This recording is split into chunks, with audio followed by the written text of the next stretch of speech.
दिगंबर भिकन वाघ, मी पेशाने माध्यमिक शिक्षक आहे, परंतु मला शेतीची खूप आवड आहे. या आवडीमुळे वेगवेगळे शेतामध्ये प्रयोग करतो, वेगवेगळे बियाणं वापरतो. आज मी माझं मूळ गाव खमतानं, तालुका बागलाण, जिल्हा नाशिक. त्या इथून खमखेडे येते काय खम कोणतं शेवाळे यांच्या प्लॉटवर आम्ही निजी विडू सीड्स हा जो प्रात्यक्षिक आहे त्यांचं मक्याच्या बाबतीत ते पाहायला इथे आलेलो आहोत. ते पाहत असताना मला ज्या काही चांगल्या गोष्टी इथे पाहायला मिळाल्यात, त्यात मक्याचे दाणे निघाल्यानंतर ही जे लेंडरे आहेत, हे अतिशय बारीक आणि चांगल्या म्हणजे जी साईज पाहिजे शेतकऱ्याला तीच साईज इथे आम्हाला पाहायला मिळाली.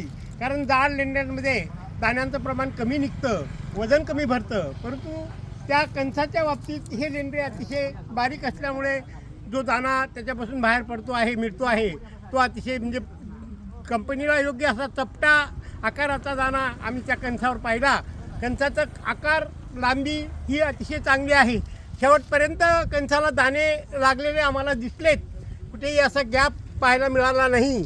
साईज ही अतिशय चांगली आहे आणि त्यामुळे ह्या सर्व गोष्टी ज्या आहेत, त्याचबरोबर या कणसावर असलेले हे जे वरचा जो पापुत्र्याचा भाग आहे, त्याच्यावर जे कवर आहे तेही अतिशय मजबूत आहे. पाणी पावसाला कुठल्याही प्रकारची भीती या म्हणजे पापुत्र्यामुळे होणार नाही. त्यांनी अतिशय शेवटी पाऊस जरी पडला तरी सुरक्षित राहू शकतं, कुठल्याही बाधा त्याला पावसाची होणार नाही. हे एक मला तिथे दिसलं, म्हणजे प्रकर्षाने जाणवलं.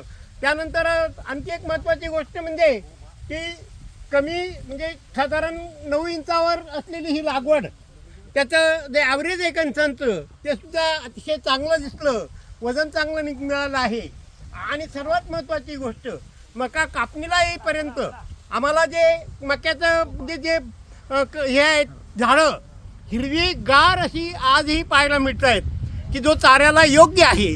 जनावरांनाही त्या चाऱ्याचा खूप मोठा फायदा होणार आहे, हेही इथे आपल्याला खऱ्या अर्थाने पाहायला मिळालं आहे. नंतर महत्त्वाची गोष्ट म्हणजे की बऱ्याचशा काही बियाणांमध्ये 2 किंवा 3 कच्चं लहान लहान निघतात. मूळ कणीस जे आहे त्याच्यावर त्याचा परिणाम होतो, पण इथे प्रकर्षाने फक्त एकच कणीस त्या झाडावर आम्हाला दिसलं आणि त्यामुळे अतिशय चांगली साईज त्या कणसाची आपल्याला मिळते आहे. आणि त्या दृष्टिकोनातून शेतकऱ्यांना जे पाहिजे आहे आपल्याला ते आज इथे हे प्रात्यक्षिक आज आम्हाला प्रत्यक्ष पाहायला मिळतं आहे. आणि म्हणून मी एक मोठा शेतकरी आहे. मका हे आमचं मुख्य पीक आहे, लाल जे उन्हाळी कांदा आणि मका. त्यात ह्या बियाणाचा आम्ही निश्चित वापर करू, हेच बियाणं वापरू. कारण एक जुनी चांगली नावाजलेली कंपनी आज आम्हाला इथे पाहायला मिळालेली आहे, त्यांचं बियाणं आज दिसतं आहे.